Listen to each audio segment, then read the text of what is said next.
So now he seems everything is great, and he looks like the all-American boy. Welcome to Watch Mojo, and today we're looking at 30 highly disturbing interviews that were conducted with murderers and serial killers. If you're guilty, you are a despicable axe murderer. How do you convince me? Andrei Chikatilo. I'm nothing but an actor who's performed a role to earn an Oscar and to get into the Guinness Book of Records, that's all. Considered one of the most depraved serial killers in Russian history, Andrei Chikatilo boasts a macabre story. Known by names like the Rostov Ripper and the Butcher of Rostov, Chikatilo was convicted of murdering 52 people between 1978 and 1990. He was known to lure his victims into secluded areas, and his murders were often sexually motivated and extremely brutal. He's a monster, and seemed to harbor a chilling detachment to his crimes. A number of interviews were conducted with Chikatilo while he was on death row awaiting execution, and he recounts his horrific crimes with a calm voice and a creepy, dispassionate method. They are the key hallmarks of a true psychopath. They have water and soap there. So I took off my trousers and started washing. Well, it wasn't proper washing, it was just to clean off the dirt that happened to be there. Well, not dirt, but blood that was spilled. David Parker Ray. I get my excitement from making a woman happy. While he was never officially convicted of murder, authorities believe that David Parker Ray may have killed up to 60 women between the late 50s and the late 90s. Ray lived for decades as a free and unassuming man, working maintenance with the New Mexico Parks Department. But in secret, Ray was abducting, assaulting, and likely killing dozens of women. He later became known as the Toy Box Killer, named for the soundproofed semi-trailer in which he kept his victims. Just 1 week after he was convicted of kidnapping, KOB4 landed a short interview with Ray, his friendly, almost grandfatherly demeanor clashing heavily with the disgusting things that he says. That smile is enough to chill your blood. I got pleasure out of the woman getting pleasure. I did what they wanted me to do. Ward Weaver. So if you didn't kill Ashley and Miranda, then how did they wind up in your backyard? Public property.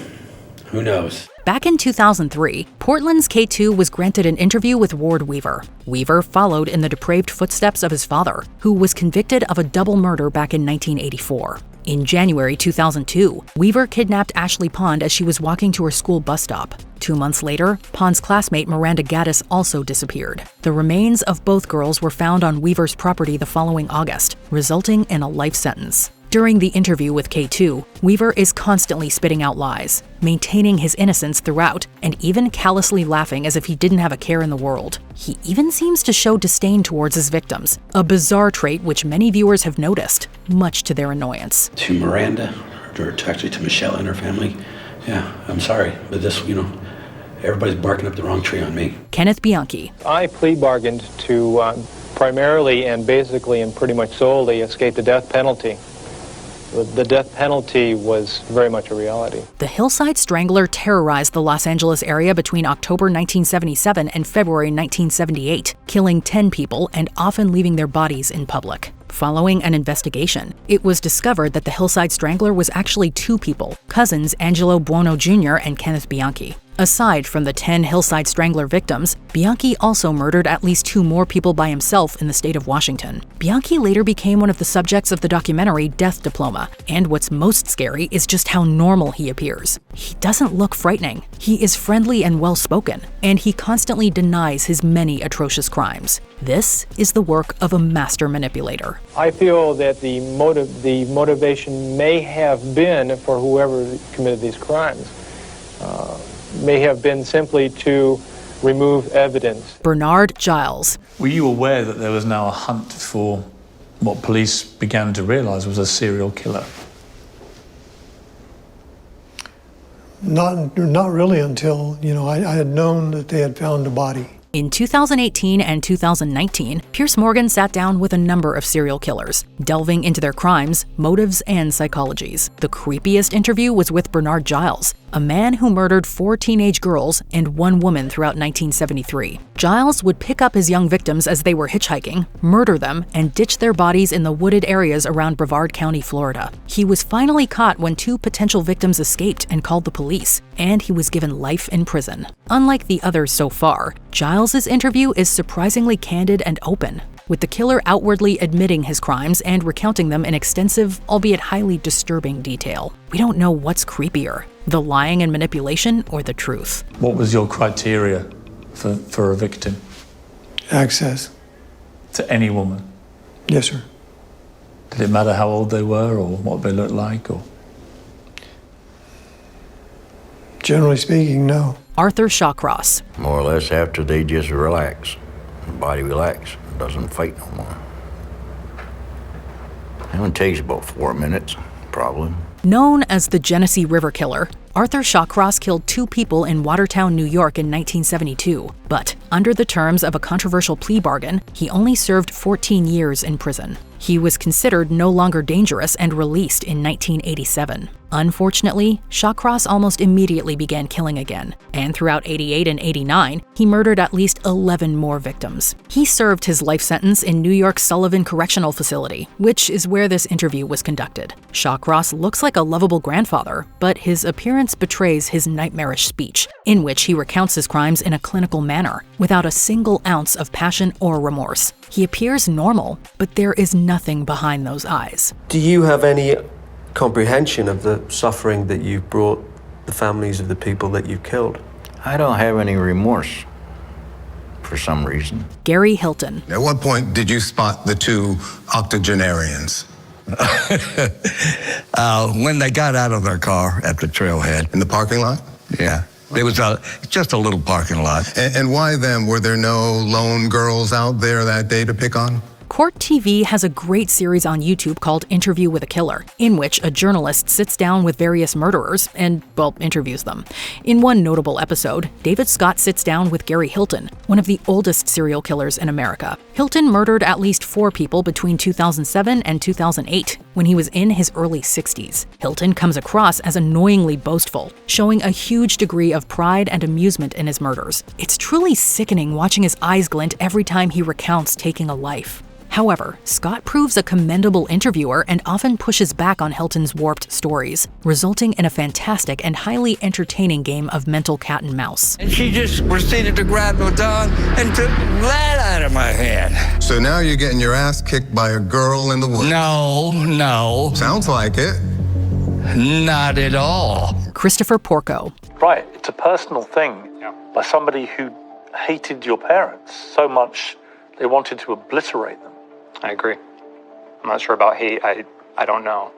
But I know anger. There's no doubt there was anger in what happened. On November 15, 2004, Christopher Porco entered the home of his parents, Peter and Joan, in Del Mar, New York. He then attacked his parents with a fireman's axe as they slept. Joan suffered extensive injuries to her head, but somehow managed to survive. Peter was also bludgeoned, but he got up in the morning and went about his daily routine before collapsing and dying in the foyer. While Porco was found guilty, some ambiguity still surrounds the case, and Porco pounces on it in this interview with Piers Morgan. In fact, Porco is so manipulative and believable that Morgan himself seems to fall for it. It's scenes like this that remind us of how persuasive and likable the average psychopath can be. I'm finding it very difficult to reconcile what you're here for with the person that I'm talking to.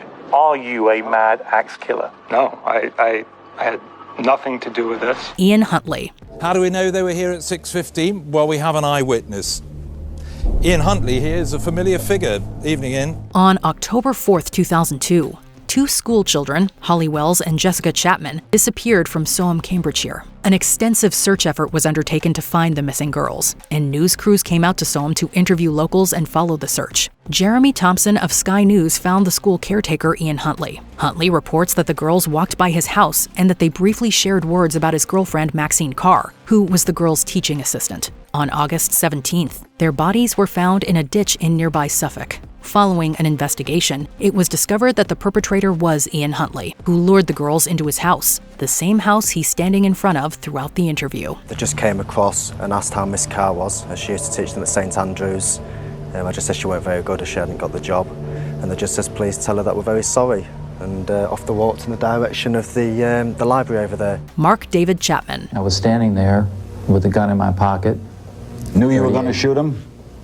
Sorry? knew you were going to shoot him? Absolutely. When someone kills a major celebrity, they themselves become something of a celebrity. Such is the case with Mark David Chapman, one of the most famous killers in American history. On the night of December 8, 1980, Chapman shot John Lennon as he was entering his apartment complex, then calmly sat and waited for the police to arrive. It must have been a very surreal sight. Perhaps even more surreal was seeing Chapman on primetime TV, interviewed by none other than Larry King. Chapman comes across as both calm and articulate, a killer hiding in plain sight. He almost sounds bored recalling one of the most pivotal moments in modern history. And he walked past me. I took 5 steps toward the street, turned, withdrew my Charter Arms 38, and fired 5 shots into his back. Richard Kuklinsky. How many people have you killed? An approximate guess.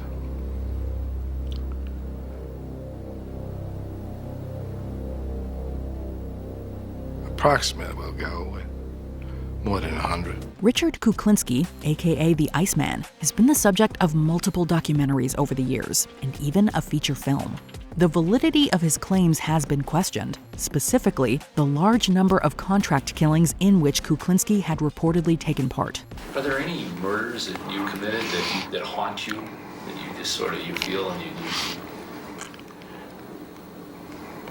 Nothing haunts me. Still, this doesn't change the fact that Kuklinsky was a startling interview, one that gave credence to his chilling namesake. I then took him and put him in a 50-gallon drum, put it on the side of a motel. Kuklinsky does indeed come across as icy and detached within both the Iceman tapes and the Iceman Confesses, describing his double life as a devoted family man and cold-hearted killer. Did you like to look them in the eye? I wanted them looking straight at me. Although the Iceman passed away in 2006, his reputation lives on within this disturbing footage. What did you want him to think as they died? Just see my pretty face. Stephen McDaniel. Like the interview with Ian Huntley, this one depicts a killer feigning ignorance and giving an interview to a local news station while posing as an innocent bystander. Yeah, Lauren was my neighbor. We're just trying to find out where she is at this point. I mean, no one has seen her since Saturday. McDaniel's demeanor seems busy and energetic as the wheels appear set in motion within his head. The only thing we can think is that maybe she went out running and someone snatched her. He attempts to set up an alibi for himself, although he's soon caught off guard when he learns on camera that part of his victim's remains have been recovered. I think that's where they have recovered the body or whatever they recovered from there. Body? Had you seen anything there? At this point, McDaniel stops dead in his tracks. His eyes glaze over, and his reactions say it all. He knows he's been caught. It is surreal to see it all play out in real time. Are you okay, sir? I think I need to sit down. Dennis Rader. Something drove me to do this. The normal people just don't do this. You can't stop it. I can't stop it. It's just, it controls me. It is the brazen and nonchalant attitude emanating from Dennis Rader that makes this interview with the BTK killer so disturbing. The piece was conducted by Massachusetts psychologist Robert Mendoza, and it took place almost immediately after Rader pled guilty to 10 counts of first-degree murder. I got this fantasy. I started working out this fantasy in my mind, and once that person become a fantasy, I could just loop it over. I'd lay in bed at night. To hear Rader describe his methodology in such laissez-faire terms is chilling, as BTK details how he would stalk and learn about his potential victims before striking. The stalking stage is when you start learning more about your victims, potential victims. Went to the library, I looked up their names, that address, cross-referenced, and called them a couple of times. He even describes a kit of tools that he would use during the proceedings. Plastic bags, rope, tape, knife, gun. Rader also tells Mendoza that he, quote, couldn't help but commit these crimes. And he muses as to whether or not being dropped on his head as a child resulted in some form of demonic possession. I actually think I'm maybe possessed with demons. I was dropped on my head when I was a kid. David Berkowitz. When you see somebody radically changed by the power of God, it excites you. Full disclosure, the purpose behind this interview with the son of Sam, David Berkowitz, is a vehicle to showcase the killer's born-again beliefs. Still, the source details are there. I met some guys at a party on the block on Barnes Avenue. Well, they seemed like nice people, but they were into some kinky stuff with witchcraft and so forth. Berkowitz is interviewed with soft acoustic guitar music in the background and flattering lighting, the exact opposite of what we normally expect from these sorts of interviews. I become convinced over time that my job was to be a soldier for the devil and to bring destruction. It's a bit unsettling, this humanizing of the .44 caliber killer who held New York City in the grip of fear back in the 1970s. The bad things that were being done were actually going to be good. But it was just a trick of the enemy. Around the time of this interview, Berkowitz also tried to insinuate that a satanic cult had used him as a pawn in these killings. But a new investigation could not corroborate these claims. They took me out of the car, and one of the officers, he said to me, are you glad this is over? And I looked at him and I said, yeah, I'm very glad. And they were all like taken aback. Peter Sutcliffe. Jack wasn't the only Ripper in England. Could it be then that the man that you're looking for is a maniac? It could be so. Peter Sutcliffe, the Yorkshire Ripper, terrorized the areas of Manchester and West Yorkshire between 1975 and 1980. Quite certain that this man hates prostitution. Sutcliffe targeted sex workers or women he perceived as being involved in such business. Although his criteria for such assumptions could be something as innocuous as a woman being out in the early morning. I hit her with a branch or something, threw her over a wall, and I climbed over the wall, and I was thinking of bumping her off, and this voice said, "Stop, stop." Sutcliffe's various phone interviews with officials and the media lean into the Ripper's violent and misogynist views, to the point where he callously labels one of his victims as being in, quote, the wrong place at the wrong time. Did you have a lot of regrets when you killed Jane McDonald, a 16-year-old? Yes, I did, yeah. She was in the wrong place at the wrong time. Sutcliffe even went so far as to refer to his victims as, quote, filth during his confession to police. On the night you were arrested, were you going to attack the girl you was with? Of course I was. That was the whole point. Peter Kurten. Peter Kurten was dubbed the Vampire of Dusseldorf due to the killer's reputation for savagery, as well as his fixation on blood.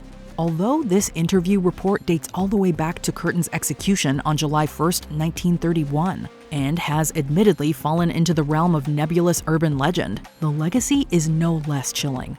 Kurten was speaking with a prison psychologist while awaiting the guillotine when he asked whether or not he would shortly thereafter be able to hear the sound of his own blood. His head currently resides at Ripley's Believe It or Not Museum in Wisconsin as an exhibit attraction. Samuel Little. It's infuriating to think that a serial killer can go on killing for so long that they can eventually just slow down due to old age. So then this opportunity popped up. Take her to the store. Right. Instead of me bringing her back to the apartment, I went down 27th Street. Samuel Little possessed the largest confirmed victims list in U.S. history, beginning way back in 1970, if not sooner. Little continued his murderous ways for over 30 years until he was finally apprehended, thanks to advances in modern forensic pathology. So you basically roll her into a pretty big ditch that's got a bunch of... Well, it wasn't a ditch, it was a slope. Okay. That didn't look like a slope because of the vegetation. This career criminal never showed remorse for his behavior either. The official FBI YouTube account has a wealth of confessions from Little, all of which feature the killer's relaxed, almost self-satisfied attitude. So I pulled her out of the car. She's too big for me to carry her. So I just pulled her out of the car and laid on that trash that was lit. Sammy Gravano. They tell you to kill someone. Did you think of saying no? So many true crime aficionados study the interviews of serial killers, but the stories from the underworld of organized crime can be equally chilling. I was doing loan sharking, stealing cars, doing burglaries, break an arm here, break a leg there. Take, for example, the story of Sammy the Bull Gravano. The Bull was a notorious Gambino family underboss who broke the organization's code of silence in speaking to officials and testifying as a government witness against mob boss John Gotti. I was betrayed. I betrayed him. That's what the mob is. Gravano's own demeanor during this 1997 interview with Diane Sawyer is a mix of frankness and arrogance as he describes a life of contract killing. The next day when we met, they were told, don't back off, don't run, even if there's cops, kill them. The Bull story feels just as cinematic as The Godfather, a stranger-than-fiction story of true organized crime. I remember something that surprised me that I had no remorse at all. Diane Downs. The case of Diane Downs is one steeped in trauma and violence, a situation of loss for everyone involved. Downs was convicted for killing one of her children and making attempt on the other two on May 19, 1983. I'm going to remember that night for the rest of my life, whether I want to or not. I don't think I was very lucky. I think my kids were lucky. Downs has claimed in interviews, such as this 1984 piece from KEZI Eyewitness News, that she was herself the victim of abuse as a child. How did your childhood affect you? Everything that happens to you as a child contributes to how you turn out as an adult. To be honest, it made me a better person because I know all the mistakes. I know what not to do to my kids. However, Downs also attempted to play off her attack as a random crime perpetrated by a carjacker. I was on the driver's side of the car when I was shot, and that's why it was so, it was planted. Additionally, her demeanor in this interview exudes this sense of calm, with plenty of smiles and very specific recollections about the incident. It's chilling stuff. A lot of people, when something traumatic happens to them, they suppress it immediately. I kept those memories because I knew that I was the only person that was going to be able to tell them what happened when we got to the hospital. Wesley Allen Dodd. Well, I wrote when I filed the case on this guy, locked this guy up forever. There is a shocking matter-of-factness within almost every interview containing sound bites from Wesley Allen Dodd. Moved to Seattle on June 13th, 1987. I tried to kidnap a boy. The convicted killer and predator was known for saying point blank that he would kill again if set free. They suggested that I get counseling, but didn't think anything was serious enough to press charges. Dodd was so intent on underlying his crimes and behavior that he even stressed on multiple occasions that he deserved the death penalty. Why do you want to be executed? I have to be. Because I will kill again. Dodd never shied away from detailing his criminal past, recounting how he'd been committing horrible crimes of violence since he was very young. Eventually, Dodd got his wish, as he was executed on January 5th, 1993. One thing wasn't exciting anymore. I had to do something else to get that old feeling of excitement back. John Wayne Gacy. The Netflix documentary The John Wayne Gacy Tapes did a lot to point out the notorious serial killer's sociopathic tendencies when it came to shifting blame for his accused crimes. Shoelacing, huh? You're in trouble now. Yeah, right. Aren't you afraid sitting that close to me? This wasn't the first time evidence to that end has come out, however, as documented by this piece from CBS News 2 Chicago back in 1992. I don't believe in hitting children. I don't believe in spoiling a child either. My values are such that if you give enough love to the children... You're accused of murdering 33 kids and you say you didn't believe in hitting. Interviewer Walter Jacobson doesn't need to do much talking in his encounter with Gacy, as it quickly becomes clear that the former Pogo the Clown is trying his best to present alibi after alibi for his innocence. Berkowitz is not one that I killed, so I don't know nothing about him. Gacy himself is composed for the most part, although there is a moment where he demonstrates his infamous rope trick with a shoelace that echoes the methodology of his horrible crimes. And you just turn this, and I says, it causes a tourniquet. I said, that's the only knot I ever learned. Precisely the kind of knot found on the ropes. Ted Bundy. Time can change many things about a person, including how they behave while being interviewed. The Ted Bundy featured in a 1977 jailhouse interview from KUTV News appears more in line with the suave yet cold-blooded reputation Bundy had among other notorious serial killers. You feel that everything will turn out all right, that you are innocent. Do you still feel that? Yeah, more than ever. He smiles a lot during the piece and displays body language that appears relaxed and almost happy. I'm not guilty. Does that include the time I stole a comic book when I was 5 years old? Bundy keeps eye contact with his interview throughout most of their conversation, and it's easy to become lulled into a false sense of security, which was exactly Ted's intention. If someone's crazy enough and nutty enough to do something like that, I can't stop them. There's nothing I can do. Fast forward to the night before his execution, and we see a fearful and pensive Ted Bundy, a man seeking to shift blame for his crimes during his interview with Christian conservative evangelist James Dobson. There are forces at loose in this country, particularly, again, this kind of violent pornography. Richard Ramirez. The Night Stalker, Richard Ramirez, may be one of the most frightening serial killers of all time, not only due to the brutality of his crimes, but also the projected aura of what many perceive to be pure evil. Yes, I am evil. Not 100%, but I am evil. It's easy to see why during some of Ramirez's more notable interviews over the years, including one conducted with author Mike Watkis. Serial killers do on a small scale what governments do on a large one. They are a product of the times, and these are bloodthirsty times. Ramirez's somewhat tense responses to Watkis's questioning imply a coiled rage, an anger that's also exemplified by the Night Stalker's breathing as he seems to become annoyed with Watkis. I'll tell you what, I gave up on love and happiness a long time ago. Why? I don't care to explain that. Let the quote stand for itself. Ramirez is comparatively more relaxed during a piece with Inside Edition, although that interview also hammers home the Night Stalker's obsession with Satanism, evil, and the occult. I believe in the evil in human nature. This is a wicked world, and in a wicked world, wicked people are born. Edmund Kemper. There's something truly bone-chilling about the matter-of-fact way in which the co-ed killer, Edmund Kemper, describes his past in the 1981 documentary The Killing of America. Everything went towards killing him, and I didn't. But I'm saying, wow, it's uncanny. It was almost like it was meant to be that way, and I said, wow, this gotta stop. Kemper's impressive intellect and well-spoken nature belie the brutality of a man who committed his first murder at the age of 15. And if it had been in a city, I would have been a mass murderer at age 15. I would have killed until they gunned me down. I wouldn't have been able to reason my way out of it. The killer even makes a self-referential joke to his modus operandi of picking up hitchhikers by putting on a pair of glasses and asking the camera whether they would get into a car with him. Now, would you get in the car with this man? Huh?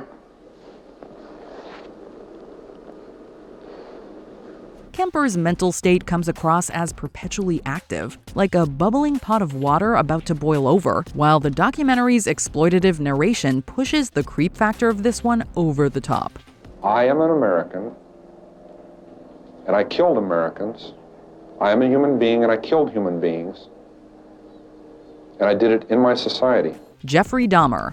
There's no barely repressed rage within the demeanor of Jeffrey Dahmer as he discusses his history with interviewer Stone Phillips. And I acted on my fantasies, and that's where everything went wrong. Nor are there any wild headline-grabbing theatrics. Instead, Dahmer's quiet and soft-spoken recounting of his horrible crimes lends the piece that much more power.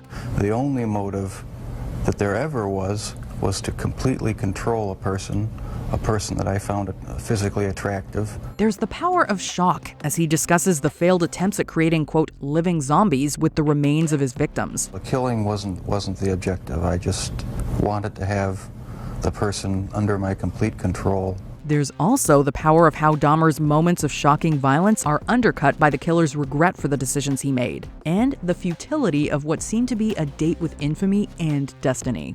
Once it happened the first time, it just seemed like it had control of my life from there on in. Gary Ridgway.